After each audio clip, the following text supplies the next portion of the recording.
40 বছর বয়সেও সিদ্ধার্থ এখনো আটকে আছে তার স্কুল জীবনের প্রথম প্রেম বৈষ্ণবীর স্মৃতিতে। বৈষ্ণবীর 5টি গুণই ছিল তার ভালোবাসার সংজ্ঞা। তাই সে ঠিক করে এই 5 গুণ ছাড়া কোনো মেয়েকেই সে বিয়ে করবে না। এক এক করে 42 জন মেয়েকে না বলার পর তার জীবনে আসে আয়রা, ঠিক সেই 5টি গুণের মেয়ে। কিন্তু বিয়ের সময় এক চমক, আয়রার মা আর কেউ নয়, সিদ্ধার্থর প্রথম প্রেম বৈষ্ণবী। এখন প্রশ্ন হলো সে কাকে বেছে নেবে, প্রথম প্রেম নাকি প্রেমিকার মেয়ে? এটা জানার জন্য মুভিটা প্রথম থেকে শেষ পর্যন্ত দেখতে হবে। তাহলে চলুন বেশি কথা না বলে সরাসরি মুভিতে যাই।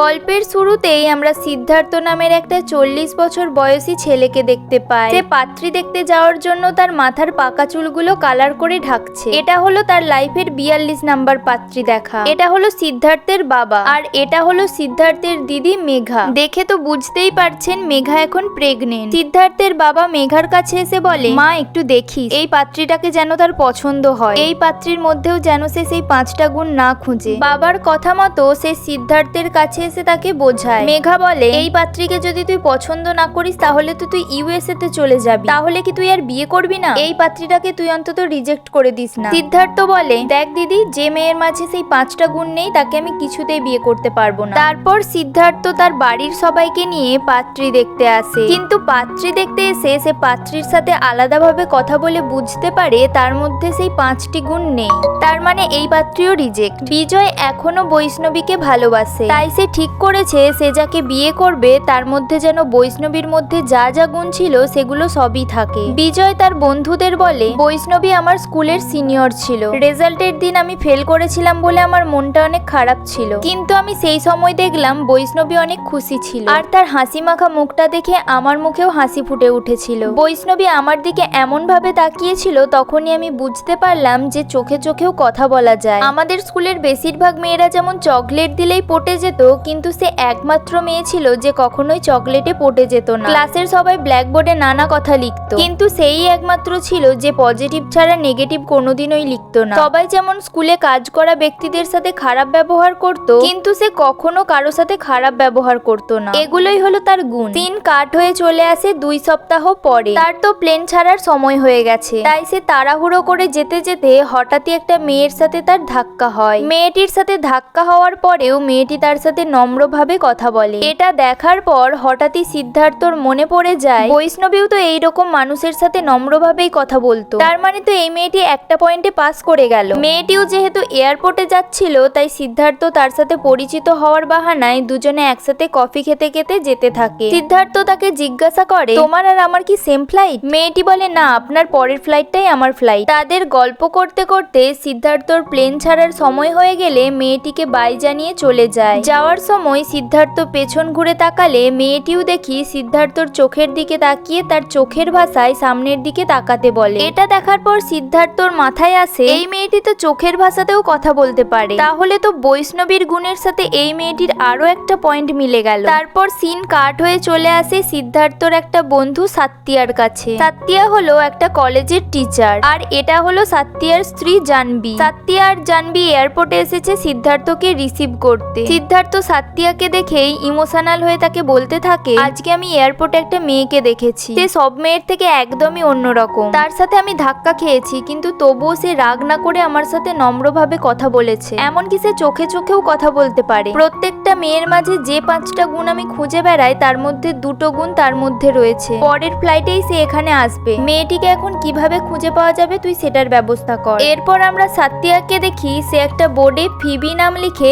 এয়ারপোর্টের সামনে দাঁড়িয়ে আছে। আসলে সিদ্ধার্থ আর সেই মেয়েটি যখন কফি খাচ্ছিল তখন সেই মেয়েটি তার কফি কাপে তার নাম লিখেছিল ফিবি, তাই সিদ্ধার্থ ভেবেছে মেয়েটির নাম হয়তো ফিবি, তাই ফিবি নামের এই বোর্ডটা নিয়ে তারা দাঁড়িয়ে আছে মেয়েটিকে খোঁজার জন্য। অনেকটা সময় কাটানোর পরেও সেখানে সেই মেয়েটিকে তারা খুঁজে পায় না। আর মেয়েটি যেহেতু বলেছিল সে ভাইজাকেই থাকে, তাই তারা তিনজনেই ভাইজাকের চারিদিকে ঘুরে ঘুরে জিজ্ঞাসা করতে থাকে ফিবি নামের মেয়েকে তারা কেউ চেনে কিনা। তারপর সিন চলে আসে সাত্তিয়া যে কলেজে যে জব করে সেই কলেজে। সাত্তিয়া কলেজে চলে গেলে সিদ্ধার্থ আর জাহ্নবী পাশের একটা কফি দোকানে আসে কফি খেতে। জাহ্নবী সিদ্ধার্থর দিকে তাকায়, কারণ এই কফি দোকানেও কফি কাপে নাম লিখে দেয়। তখন জাহ্নবী জিজ্ঞাসা করে, আচ্ছা আপনাদের এখানে কি ফিবি নামের কেউ কফি খেয়েছে কখনো? ছেলেটি বলে, হ্যাঁ মেয়েটিকে তো চিনি, মেয়েটি তো এই কলেজেই পড়ে, কিছুক্ষণ আগেই তো সে কফি খেয়ে গেল। এটা শোনার পর জাহ্নবী সাত্তিয়াকে কল করে বলে, সাত্তিয়া আমরা ফিবিকে পেয়ে গেছি, সে তোমার কলেজেই পড়ে। এটা জানার পর তারা কলেজ ছুটি হলে কলেজের বাস ও চারিদিকে ফিবি নামের সেই মেয়েটিকে খুঁজতে থাকে। তারা চারিদিকে খোঁজার পরেও খুঁজে না পেয়ে ব্যর্থ হয়ে তারা দাঁড়িয়ে পড়ে। সেই সময় সাত্তিয়া এসে সিদ্ধার্থকে জিজ্ঞাসা করে, আচ্ছা তুই যে মেয়েটিকে খুঁজে বেড়াচ্ছিস সেই মেয়েটির বয়স কেমন? সিদ্ধার্থ বলে,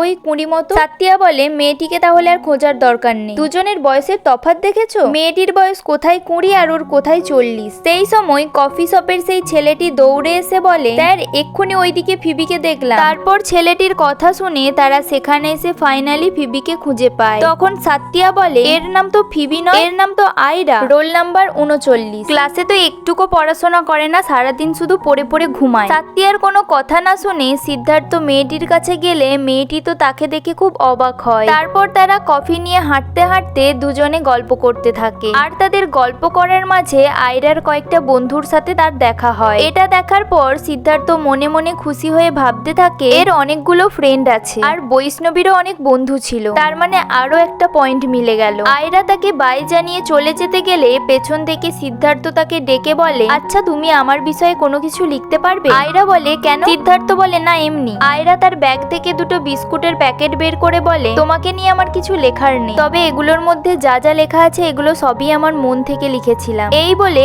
আয়রা প্যাকেট দুটো দিয়ে চলে যায়। তারপর সিদ্ধার্থ সেই বিস্কুটগুলো খুলে দেখে তাতে পজিটিভ অনেক কথা লেখা ছিল। বৈষ্ণবীর সাথে মেয়েটির আরো একটা পয়েন্ট মিলে গেল, বাকি রইল আর একটা পয়েন্ট, ওটা ম্যাচ করে গেলেই এই পাত্রী কনফার্ম। লাস্ট পয়েন্টটা হলো বৈষ্ণবী চকলেটে পটে যেত না, তাই সিদ্ধার্থ এই পয়েন্টটা পরীক্ষা করার জন্য আয়রার কাছে একটা চকলেটের বক্স নিয়ে আসে। চকলেটের বক্সটা দিয়ে বলে, এই চকলেটগুলো তোমার জন্য এনেছি। আয়রা বলে, কেন আজকে কি তোমার জন্মদিন যে আমাকে চকলেট দিচ্ছ? সিদ্ধার্থ বলে, না এমনিই দিলাম। আয়রা বলে, তাহলে কি তুমি আমাকে চকলেট দিয়ে পটানোর চেষ্টা করছো? সিদ্ধার্থ বলে, তুমি কি তাহলে চকলেট পেলেই পটে যাবে? তখন আমরা দেখি আয়রা সত্যি সত্যিই তার হাত থেকে চকলেটটা নিয়ে নিল, তার মানে লাস্ট পয়েন্টে এসে সে ফেল করে গেল। এটা দেখে তো সিদ্ধার্থর মনটা ভেঙে যায়, কারণ সে তো সেই 5টা পয়েন্ট মেলা ছাড়া কোনো মেয়েকেই সে বিয়ে করবে না। সিদ্ধার্থ সেখান থেকে চলে যেতে গেলে আয়রা পেছন থেকে ডাক দিয়ে বলে, কিছু কিছু মেয়ে চকলেটে পটে যায় না, পটে অপরের প্রচেষ্টায়। আমি হলাম সেই রকমই একটা মেয়ে, তাই চকলেট দিয়ে পটানো আমাকে অত সহজ না। এই বলে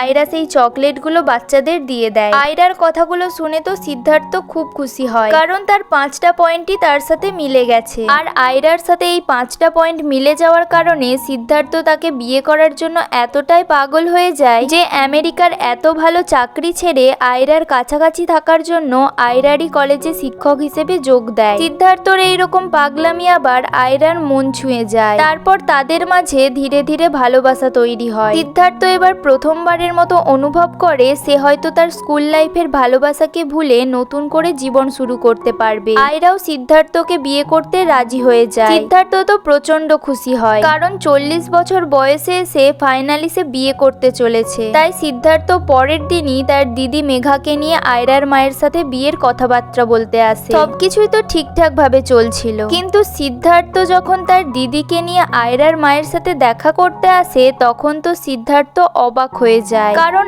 আয়রার মা আর কেউ নয়, তার স্কুল লাইফের ভালোবাসা বৈষ্ণবী। এটা দেখার পর সিদ্ধার্থ তো কি করবে ভেবে পায় না। তারা একটা রেস্টুরেন্টে এসেছিল কথাবার্তা বলার জন্য। সিদ্ধার্থ ভয়ের ঠেলায় সে রেস্টুরেন্টের ওয়াশরুমে গিয়ে বসে থাকে। তখন সিদ্ধার্থ তার দিদিকে বলে, এখন আমি কি করব? এখন কি আমি আয়রাকে সব সত্যিটা জানিয়ে দেব? তখন মেঘা বলে, তুই কি ভাবলি? আয়রা যখন জানতে পারবে যে তুই তার মায়ের বয়ফ্রেন্ড ছিলি, সে কি তোকে তখন আর বিয়ে করতে রাজি হবে? এতগুলো বছর কেটে গেছে, বৈষ্ণবী হয়তো তোকে আর চিনতে পারবে না। সিদ্ধার্থ মনে সাহস নিয়ে আয়রা আর আয়রার মায়ের কাছে যায়। সিদ্ধার্থ আর মেঘা সেখানে গিয়ে বৈষ্ণবীর সাথে অনেক গল্প করতে থাকে। তারপর যখন সিদ্ধার্থ বিয়ের কথা বলতেই যাবে তখন বৈষ্ণবী সিদ্ধার্থর দিকে এমন ভাবে তাকায় যে সে ভয় পেয়ে যায়। সে ভয় পেয়ে কি বলবে ভাবতে ভাবতে বলে ফেলে, আসলে আমার দিদির বেবি শাওয়ার হবে, আপনাদের আমি ইনভাইট করতে এসেছি। মেঘা আর আয়রা তো শক, তারা কি বলতে এখানে এসেছিল আর সিদ্ধার্থ কি বলে ফেললো। সিন কাট হলে দেখি মেঘা সিদ্ধার্থকে বলে, তোর কি আমার বেবি শাওয়ারটা ছাড়া আর কিছু বলার ছিল না? আমার তো বেবি শাওয়ারই হবে না, তাহলে তুই এই কথাটা কি করে বললি? এবার বৈষ্ণবী যদি আসার জন্য রাজি হয় তখন? সাত্তিয়া তখন বলে, আচ্ছা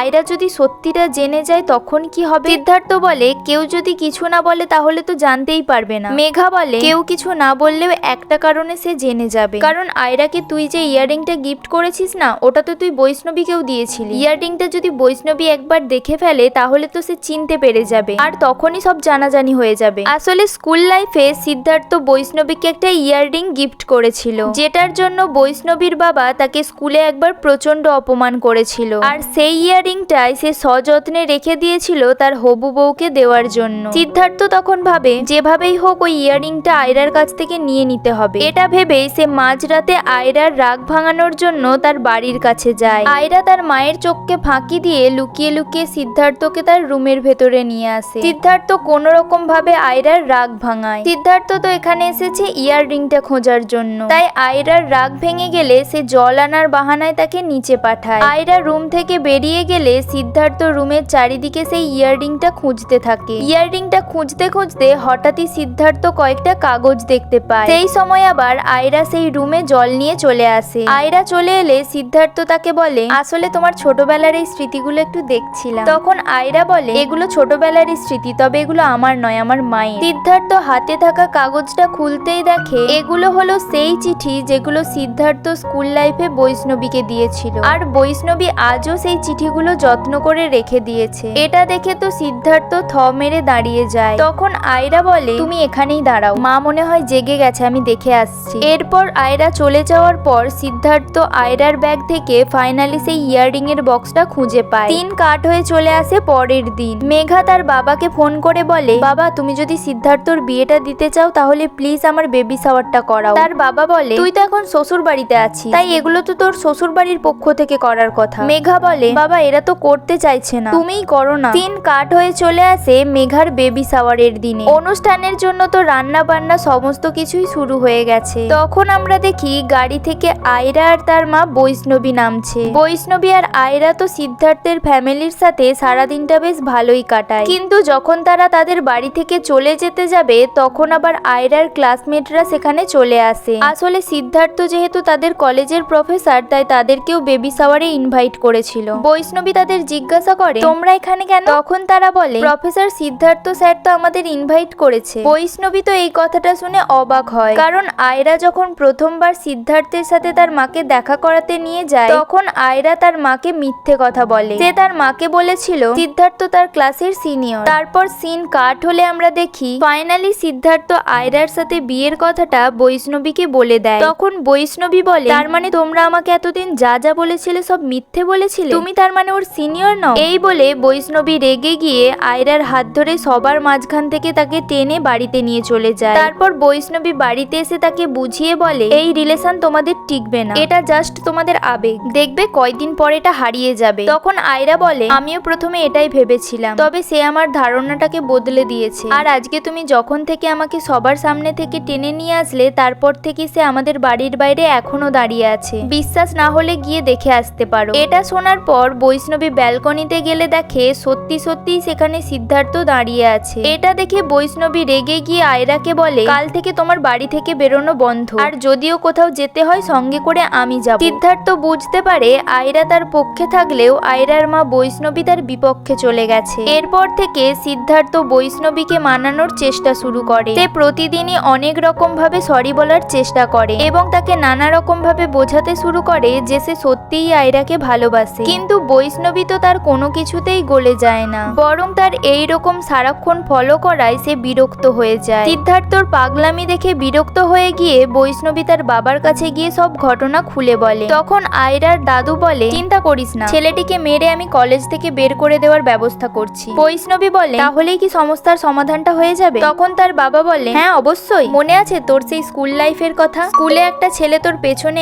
এই রকম ভাবেই পড়েছিল, তখন আমি সেই ছেলেটিকে মেরে স্কুল থেকে বের করে দিয়েছিলাম। এরপর থেকে তোকে ফলো করা তো দূর, ছেলেটা তোর কখনো সামনেও আসেনি। এটা শোনার পর বৈষ্ণবী কি যেন একটা ভাবে। তারপর আমরা দেখি বৈষ্ণবীর বাবা সিদ্ধার্থকে গুন্ডা দিয়ে এখানে ডেকে পাঠিয়েছে। সিদ্ধার্থ বৈষ্ণবীর বাবাকে বলে, আপনি কি ভেবেছেন আপনি কয়েকটা গুন্ডা দিয়ে আমাকে ডেকে পাঠাবেন আর সেই ভয়ে আমি আয়রার পেছন ছেড়ে দেব, এমনটা কখনোই হবে না। এই বলে সিদ্ধার্থ চলে যেতে গেলে পেছন থেকে গুন্ডারা তার ওপর অ্যাটাক করে এবং মারপিট শুরু হয়ে যায়। অন্যদিকে আয়রা আবার ঘরের ভেতরে ভাঙচুর করা শুরু করে দিয়েছে, কারণ তার কানে এই খবরটা এসেছে যে তার দাদু সিদ্ধার্থর পেছনে গুন্ডা লাগিয়েছে। বৈষ্ণবী এসে তাকে বলে, তুমি যদি পুরো বাড়িটাও ভেঙে ফেলো তাও আমি এই সম্পর্কে রাজি হব না। আয়রা বলে, কিন্তু কেন মা? তার মধ্যে এমন কি আছে যে আমার জন্য সে সঠিক নয়? তার মধ্যে একটা ভুল আমাকে বলো। তখন বৈষ্ণবী বলে, এর কারণ হলো তোমার বাবা। আমি আর তোমার বাবা সেপারেট হয়েছি এটা তুমি জানো, কিন্তু কি কারণে হয়েছি সেটা কি তুমি জানো? আমাদের সেপারেট হওয়ার মেন কারণ হলো আমাদের বয়সের গ্যাপ। সে ভাবতো আমি হয়তো কাউকে ভালোবাসতাম, তাই হয়তো তার সাথে আমার জোর করে বিয়ে দেওয়া হয়েছে। আর আমার বয়স তার থেকে অনেকটা কম হওয়ায় সে সবসময় আমাকে বাচ্চা মেয়ের মতো ট্রিট করতো। আমি কোনো অন্যায়ের প্রতিবাদ করলে আমাকে বলতো, তুমি বাচ্চা মেয়ে, তুমি চুপ থাকো। এটা বলেই সে সবসময় আমাকে চুপ করিয়ে দিত। তাই ভাবলাম আমার জন্য না হলেও তোমাকে একটা ভালো জীবন দেওয়ার জন্য আমাদের সেপারেট হওয়াটা দরকার। তখন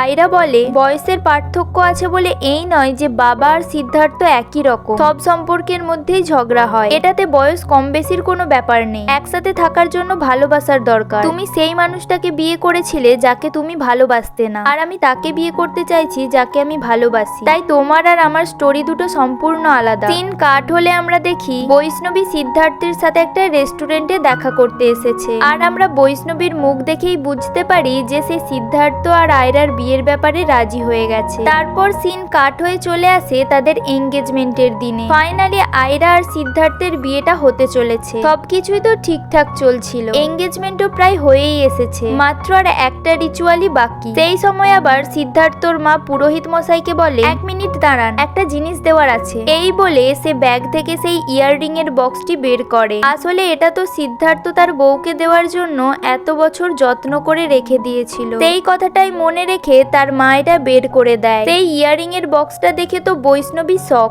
বৈষ্ণবী সেই বক্সটা খুলে দেখে এটা তো সেই বক্স আর সেই ইয়াররিংটা যেটা স্কুল লাইফে তার প্রেমিক তাকে গিফট করেছিল। সিন কাট হয়ে চলে আসে একটা নদীর ধারে, যেখানে বৈষ্ণবী সিদ্ধার্থকে ডেকে তার ব্যাগ থেকে একটা কাগজ বের করে। ছোটবেলায় সিদ্ধার্থ বৈষ্ণবীকে ভালোবাসার জন্য শাস্তি স্বরূপ যে স্কুল ট্রান্সফার সার্টিফিকেটটা দেওয়া হয়েছিল সেটাই হলো এই কাগজটা। সিদ্ধার্থ এটা দেখে বুঝে যায় যে বৈষ্ণবী সব সত্যিটা জেনে গেছে। তখন বৈষ্ণবী সিদ্ধার্থকে বলে, তুমি নিশ্চয়ই এটা দেখার পর ভয় পেয়ে গেলে, ভাবছো নিশ্চয়ই যে এটা দেখার পর আমি হয়তো তোমার সাথে আয়রার বিয়েটা দেব না। যদি তুমি এটা ভেবে থাকো তাহলে একদম ঠিকই ভেবেছো। আমার মেয়ের আমি তার সাথে বিয়ে দেব না যে একসময় আমাকে ভালোবাসতো। আমি আয়রাকে সামলে নেব, আশা করি তুমিও নিজেকে সামলে নেবে। এই বলে বৈষ্ণবী সেখান থেকে চলে যায়। সিন কাট হয়ে সিদ্ধার্থের ঘরে এলে দেখি তারা সবাই উদাস হয়ে বসে আছে। সেই সময় আয়রা সেই ইয়াররিং এর বক্সটা হাতে নিয়ে সিদ্ধার্থের বাড়িতে এসে বলে, তুমি ছোটবেলায় যাকে ভালোবাসতে সেটা আমার মা ছিল। সিদ্ধার্থ তো কিছুই বলে না। তারপর আয়রা হেসে হেসে বলে, তোমরা কেউ ভয় পেও না, আমি রাগ করিনি। আসলে এই ঘটনাটা সত্যিই অবাক করার মতো। আমার মা যে তোমার ছোটবেলার ক্রাশ